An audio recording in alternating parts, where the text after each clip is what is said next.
Alrighty, hello, I'm Dragon Blitz, and this is a speedrun of Castlevania Symphony of the Night Alucard all bosses. So the goal is to play as Alucard and defeat every single boss in the game as fast as possible.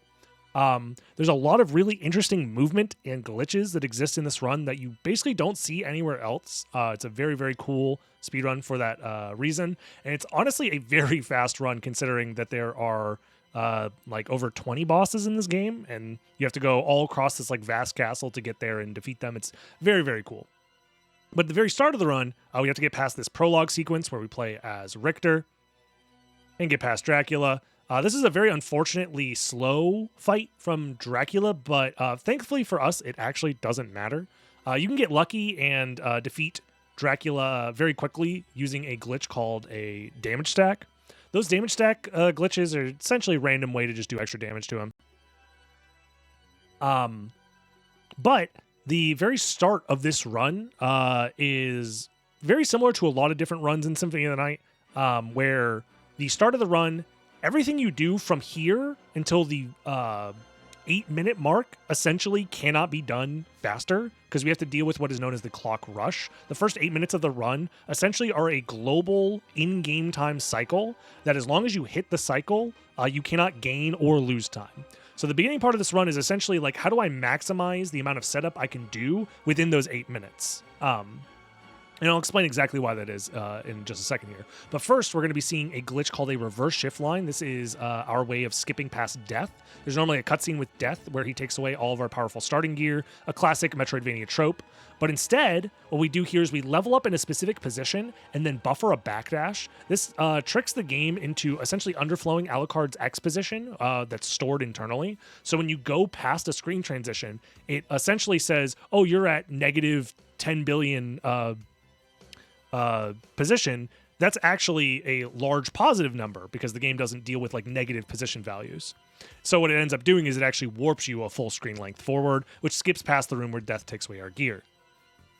And now from here, the run is honestly on a pretty chill trajectory as long as we can move relatively competently over the course of these next 8 minutes. We're not going to gain or lose time, which is very nice. So it's a great time to like explain what exactly is going on in a speedrun of Symphony of the Night. Since we have the very powerful starting gear, we are going to be able to kill enemies very, very quickly, usually in like a single hit. Bosses go down in just a couple of slashes. So combat is pretty trivial in a speedrun for that reason, but it gets even more trivialized later on, which I'll explain when that happens. The other thing that's important to note about speedrunning Symphony of the Night is the main movement mechanics. So you're obviously jumping around since it's a 2D platformer, but the fastest way to move around on the ground is with backdashes, and you can actually maximize your backdash speed by doing a technique called shield dashing. Essentially, you're canceling your canceling your backdash animation by pulling up your shield over and over again, and it ends up being like twice as fast as like moving normally, and it's like 30% faster than just backdashing. So it's just the fastest way to get around the castle. So you're going to be seeing me do that a lot. Already we have the first boss fight of the run down as well. That was the Slogger and Gaibon boss fight. What you aim to do with that boss fight is you actually want to kill them on the same frame, specifically because it simplifies the way that you handle experience in this game. It's pretty complicated, but essentially there's like experience curves that exist in the game. So like the experience will scale based off your level. So if you kill 2 bosses at the same exact time, it gives you all of the experience from the lower level, essentially giving you more experience overall, as opposed to killing them one at a time, where it'll give you a level up off the first one and then a separate level up off the second one. And those level ups are at different scaled values. The room we just passed, by the way, that is the central clock room of the game. It's a very, very important room that we're going to be coming back to. That is the room that we need to come back to in under 8 minutes. So as long as we get there in under 8 minutes, we will not be losing any time over the clock cycle. That is because there is a statue that moves in and out of position every other minute. So as long as you make it there in under 8 minutes, the 8-minute time mark is when it opens again, and that's the fastest cycle that you'll be able to get with these strategies. You technically can get there faster with some very ridiculous strategies that don't really make sense for an all bosses run. One requires that you play in luck mode, which lowers your stats significantly, and the important stat in this run would be your MP value. You do a lot of movement in this run that requires MP, so having a lower MP stat is ill-advised. It might end up being faster in the long run, but it hasn't truly been tested, and it's generally easier and safer to play in standard mode instead. There's also a wild, like 1 in 8,000 chance that you get a rare drop that allows you to skip the clock cycle, but that just will never happen. I think I did the math one time, and it's like you'd have to be playing 12 hours every day. And if you did that, you would expect to get one run with that rare drop every like 2 years. So very, very unlikely. This is another boss fight here versus Doppelganger. He is very weak to the stopwatch sub-weapon, so we picked that up earlier. The stopwatch just freezes him in place, allowing us to just whack him a few times, and he's done for. So the whole point of this early clock rush section is the goal ultimately is to go back to that clock room with the ability to go up past that clock statue. And the way that we're going to do that for this run is we're going to be grabbing the Soul of Wolf relic. Normally, the Soul of Wolf doesn't allow you to get up there, at least the ways the developers intended. But by doing a tricky little skip, we'll be able to do that. There I go out of my way to defeat the Sword Lord, because all this time save and loss doesn't really matter right now. I did get a neat little floor clip here, which is nice. That saves like 2 seconds. 2 seconds of time save on a section that doesn't matter if you save time or not, because you're going to have to wait for that clock cycle anyways. But yeah, we grabbed the Soul of Wolf relic specifically because there is a couple techniques that we want to use with it. This being one of them, this being a slope jump. This transfers your horizontal momentum to vertical momentum, so we can grab this garnet item, which will be useful for a shop glitch later on. This will essentially give us infinite money. The other thing is the wolf has some interesting movement mechanics. Some locations, it's actually faster to move in wolf form than it is to move as Alucard across the ground. Even though the wolf dash is slightly slower than Alucard's backdashing, peak backdashing speed if you're shield dashing well. The wolf has better vertical movement, like if you have to jump across the ground or something like that. So for example, these stairs here, it's actually faster already just to jump up those stairs while in wolf form. And we can use slope jumps to our advantage as well, because the wolf is constantly moving in the air at its peak speed, where Alucard has to slow down to his slower aerial speed and then land on the ground and then start backdashing again. So this is a section where wolf is faster. The other thing that's interesting about wolf is that when you untransform while in wolf form, it lets you dive kick out of the air for some reason. I'm not sure exactly why that's the case, but it does. So yeah, with that, it's allows for this sequence break coming up here. So that's pretty useful, honestly. So what I'm doing here is I'm just waiting for that clock cycle to move past the 8-minute mark. And then from there, I'm going to dive kick off of this candle. So I'm just setting up for the fastest possible entry here, where I untransform as the statue moves, dive kick off the candle, and get up into the Alrox's quarters. So now everything past this point is where the real time loss and time save begins. So this is kind of like serious time, you know? The reason we want to get up here in the first place is because in this next section over here in the Colosseum is 2 important items. There is the shield rod item, which will benefit us greatly, and I'll explain that in a little bit. But the other thing that's immediately important is the Form of Mist. This is another transformation similar to the Wolf transformation, but instead it lets Alucard transform into Mist, which allows you to move past Mist gates. There's a couple of them in the game, but essentially it just is most important for getting the Soul of Bat relic, which will be the next relic we acquire, which is in the library. And conveniently enough for us, there's a library card right here, which is an item that teleports you directly to the library. That's also where the shop is, which is where we'll do that shop glitch as well. So right here we have the Minotaur and Werewolf boss fight. They kind of stand still for a while because when I enter the boss fight, I skip a cutscene by pressing the start button, and doing that kind of like confuses their AI because they're waiting for the cutscene to end. So they're on this like weird timer where they kind of just stand still for a while, and I just use that to, you know, slash them up a bunch.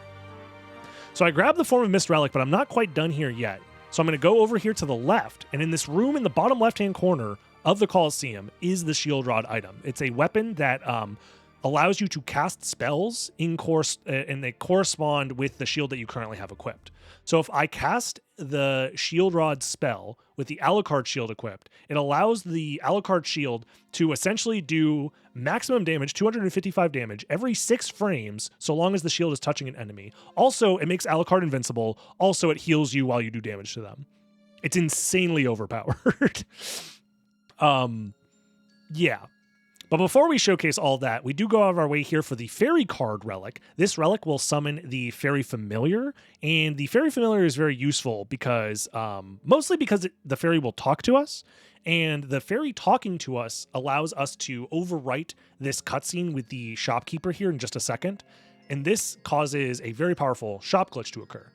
So as long as we cancel the cutscene with the fairy talking to us, it allows us to open our inventory menu whilst accessing the shop menu. So we're able to queue up selling the garnet item that we found earlier. But before we sell it, we can actually equip it onto our person. This takes the amount of garnets in our inventory from 1 to 0, and then we sell it, which subtracts 1 from 0, which underflows the amount of garnets in our inventory to 255. We then sell a bunch of those garnets to essentially get infinite money, and we buy very powerful items, one of which is the duplicator, which allows you to infinitely use single-use items like potions and throwing items, and we buy a few throwing items as well.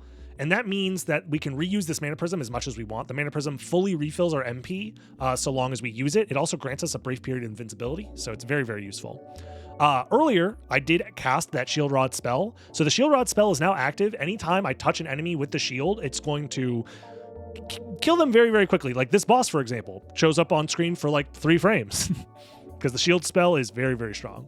So because combat is essentially solved with the Shield Rod spell, the most interesting thing that we have as far as strategies for combat is like getting the shield spell or getting the shield inside of the enemy as quickly as possible. Other than that, the game now is, we're going to be focusing on movement and glitches, this being one of the more important glitches, this being a floor clip.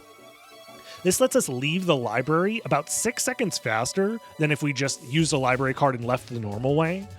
6 seconds of time save is honestly huge, especially at a world record level. So it's 100% like super duper useful in these like glitched speedruns to be able to do floor clips like that in different movement options.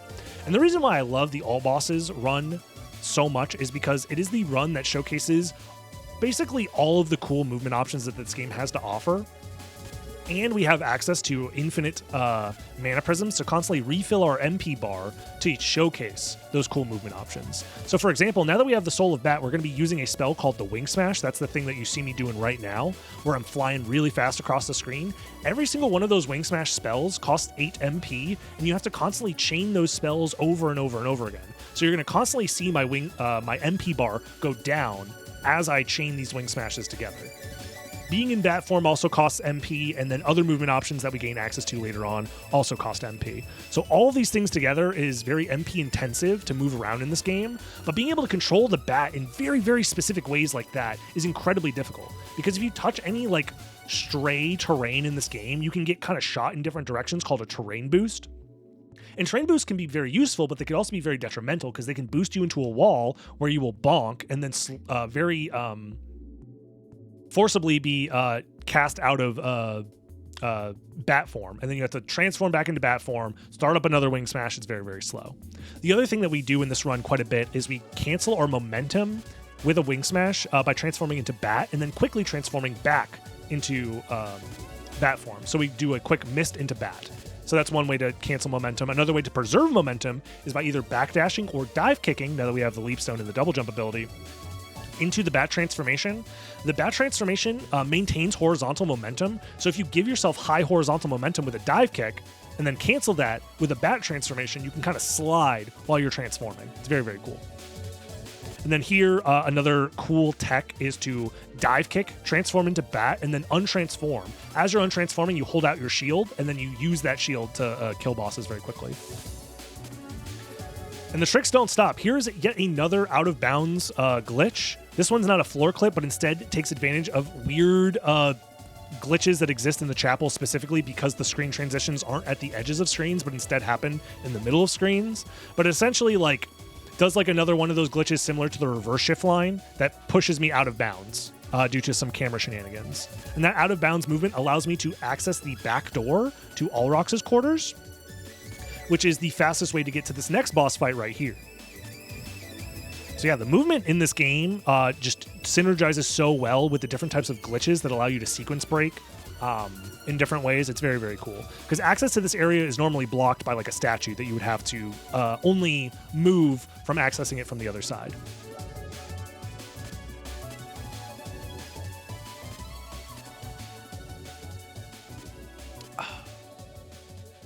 So from here, we get to use even more cool movement options.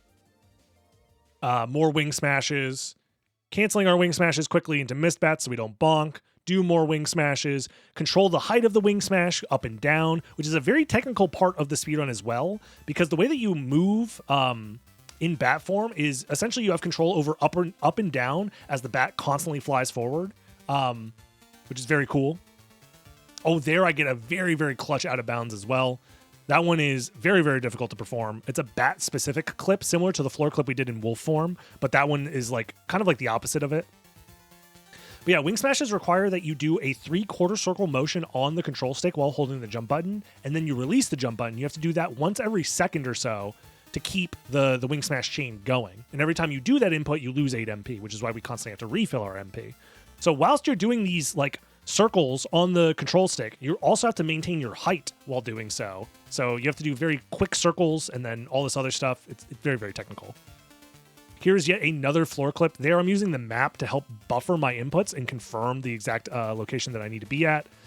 Here I get it second try. It's honestly quite a bit faster to get this floor clip compared to any other types of movement to get into the caverns here, the underground caverns. Alternatively, you'd have to do like a 40-second detour to press a switch to open the caverns and then come back into the caverns like the normal way. So even getting the clip second try is still worth getting it. It's much faster than the alternative method. And the reason we come down to the caverns is because there are quite a few bosses that we have to defeat down here. The first one being Succubus.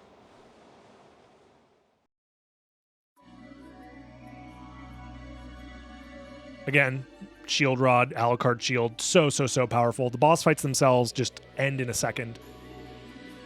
And then here we get to showcase even other cool movement options. There, I intentionally bonk on a wall to essentially give myself this weird like aerial state called a double jump reset. It essentially allows me to double jump after untransforming, which you normally cannot do. The only way it allows you to do that is if your head is touching a ceiling. And the angle of that wing smash allows you to bonk and then touch the ceiling. It's very cool. Here's another cool boss fight where there's a glitch that allows you to exit the room faster than normal. It does cause a little bit of a screen flash, so those who are sensitive to flashing screens, be warned. Here you essentially deload the boss door. The flashing screens are over, by the way. You deload the boss door, exit the room, and then enter the room, which reloads that boss door on top of you, which pushes you through the floor, allowing you to escape faster than waiting out this like slow boss death animation. It ends up saving, I think, about like 12 seconds. It's very, very fast. Here I have to go out of my way to press this switch to spawn in this Donkey Kong skeleton. He's going to throw this barrel onto this bridge over here and break it, allowing me to enter the underground caverns. If this was the PlayStation version, you could actually take advantage of a developer debug code that was left in the final version of the game, where if you have a player plugged in to player 2, a controller plugged into player 2, and you press triangle on that controller, it just automatically blows up the bridge for free. It's a very strange debug code that was left in. Again, another boss absolutely melted. And there's only one boss remaining left here in the first castle. So we are on our way to that boss right now. That's going to be Grand Falloon. But before we do that, we do yet another floor clip. This one's mostly for fun. It barely saves any time at all. But by taking damage whilst being in a small confined space, it can clip you into the floor. And we're right above the load zone for the catacombs. So it just drops us right into the load zone for the catacombs. The load zone that you get there normally is like one room over. So it doesn't save like a ton of time or anything like that. But if done perfectly, I think it saves like a second. I mean, that's a whole second of time save, baby. You got to go for it. Plus, it's also very silly. So here, the boss kind of spawns in from the ground, so you kind of just need to wait for him to get up into the air before you can defeat him. And then we do yet another library card here. Library cards are incredibly useful for allowing you to essentially go very deep into parts of the castle and then warp out instead of backtracking out, which is exactly what we do here. And now we move on to the second part of the run, which is going to be entering the second castle. The way you enter the second castle normally is you have to save Richter. You have to acquire the Holy Glasses item, which requires the gold ring, the silver ring, all this other stuff. But we don't need any of that because we're just going to skip past all of it. There is a very particular glitch that allows you to skip past Richter and enter the second castle without the Holy Glasses. Very quintessential glitch in Symphony of the Night. So we're going to use this warp to get back to the castle keep, which is where Richter is, and where we will be able to enter the second castle.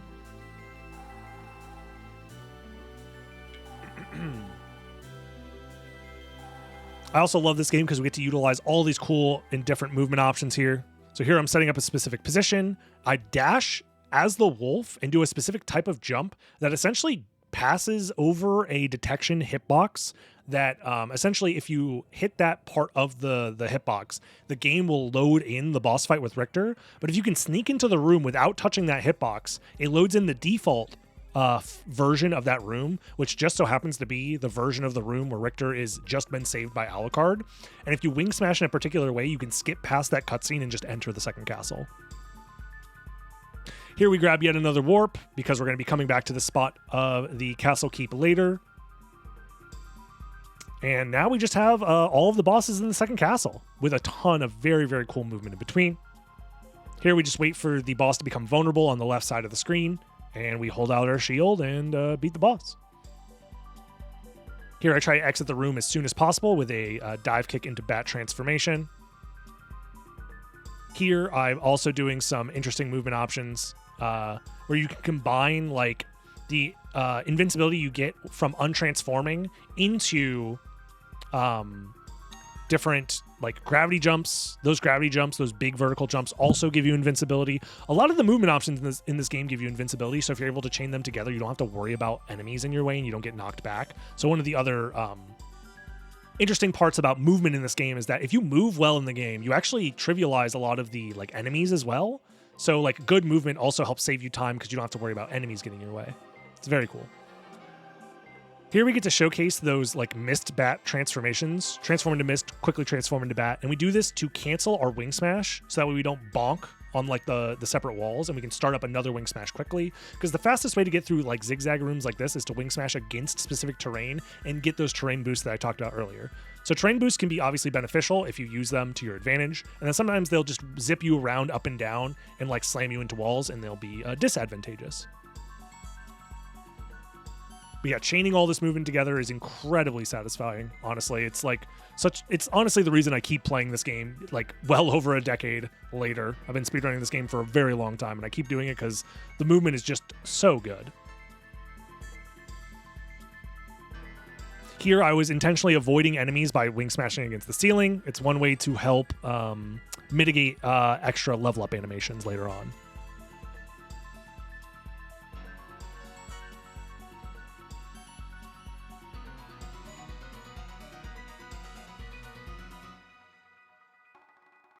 Here combining more gravity jumps, wing smashes. Here I'm going to cut one of my gravity jumps short by transforming into mist, so that way I'm gravity jumping in the center of the screen. This avoids bonking my head against like the awkward terrain that exists on the left and right side of the screen, so I can get to the next boss fight here versus Doppelganger. He is also weak to the stopwatch, but what I do here is I use a potion to give myself invincibility, wait for him to attack me so he becomes vulnerable, and then I stop him with the stopwatch. Because if you stopwatch him too early, he doesn't have a hitbox available, and you're just like wasting time waiting for the stopwatch to go away. And then you hold the shield out and he explodes. Very cool stuff. More very, very tight movement. Again, these hallways, you have to manage your wing smash height very, very specifically to not get terrain boosted in the wrong way. Here we wing smash to the next boss fight versus Death. When he gets hit, he gets pushed around the screen. You kind of want to push him into the shield in a way and kind of follow him across the screen to kill him quickly. And then we quickly slide through the doors as they open. And this is another one of those sections with very, very smooth movement if you do it right. Positioning yourself in very specific spots. The bats even helped me find that position there. You actually need to gravity jump at a very specific time to avoid getting hit by the plants on the ground there. Maintain your invincibility. And then we are coming up on the super boss, the secret boss, Galamoth. He has the most amount of health in the game, even more health than Dracula. But again, this is just the power of the Alucard shield. We're going to see how the Alucard shield completely trivializes even the hardest boss in the game. As we make our way there. Again, we just want to wing smash into this guy, hold the shield out, dive kick off of him to get closer to his head because we do more damage to his head than we do to his body. And yeah, a few seconds of Alucard shield, and he is done for.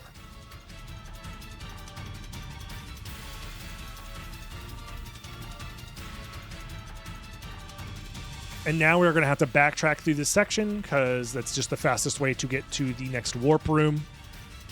So that way we can get back to the other side of the castle, which is a castle keep. So again, chaining more wing smashes, using mana prisms whenever my MP is low or whenever I have a free second to do so. So I stay topped up on MP so I can do more wing smashes and stay going fast. Here I also use potions for invincibility frames so I can land on top of those plants. So the fact that the mana prisms make you invincible and refill your MP is wild, honestly. And the duplicator is the reason we're able to keep spamming them. So we use that warp animation, go back to the start of the second castle here, the reverse castle keep. And we're going to just keep going now to finish up all of the bosses on the right side of the second castle.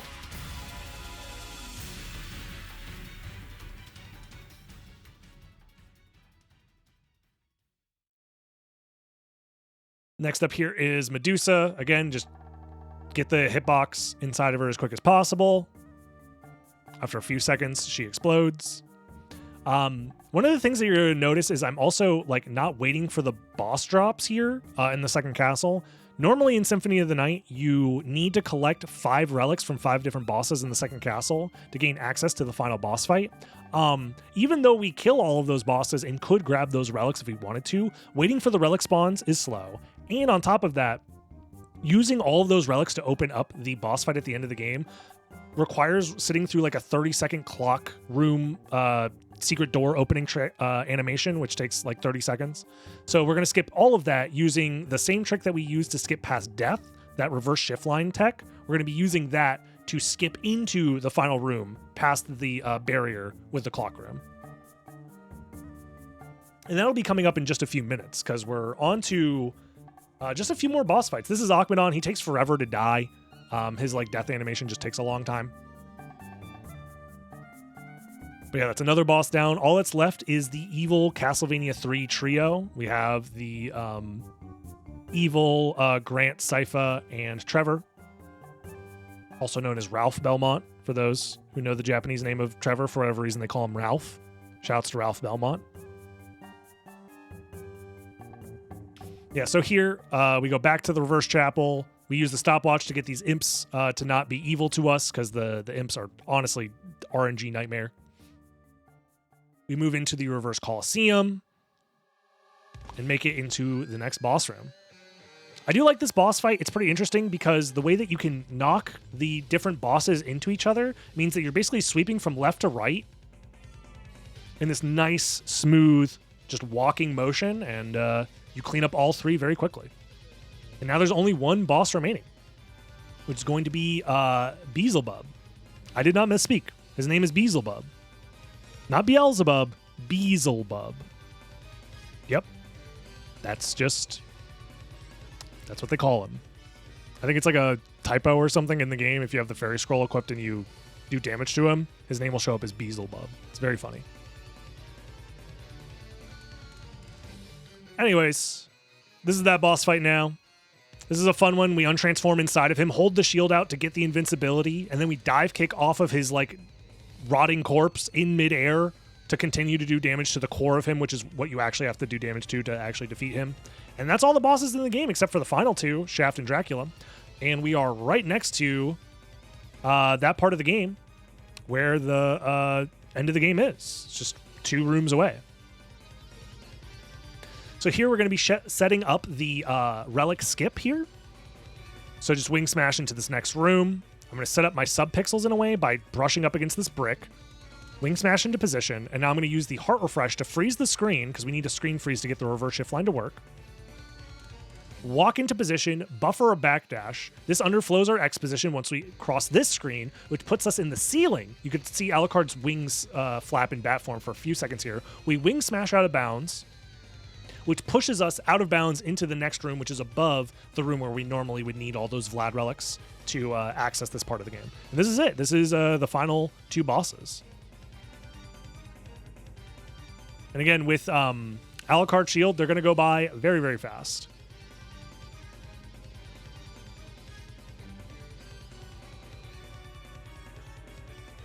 And that's Shaft done. Essentially just hold the shield out, follow him around for like 2 seconds, and he's done for. And last up is going to be Dracula.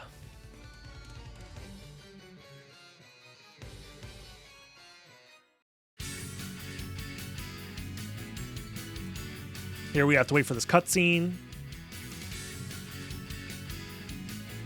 where Dracula's going to fly in. We're going to try and jump to the top of the screen, so that way the shield is inside of Dracula as much as possible as he flies down.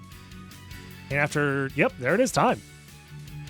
Very short amount of Alucard shielding later, all bosses in Castlevania Symphony of the Night have been defeated. Yeah, this is honestly one of my favorite Castlevania speedruns, one of my favorite speedruns of all time. I love doing this run. Thanks for watching. It's been a blast. See you next time. Bye-bye.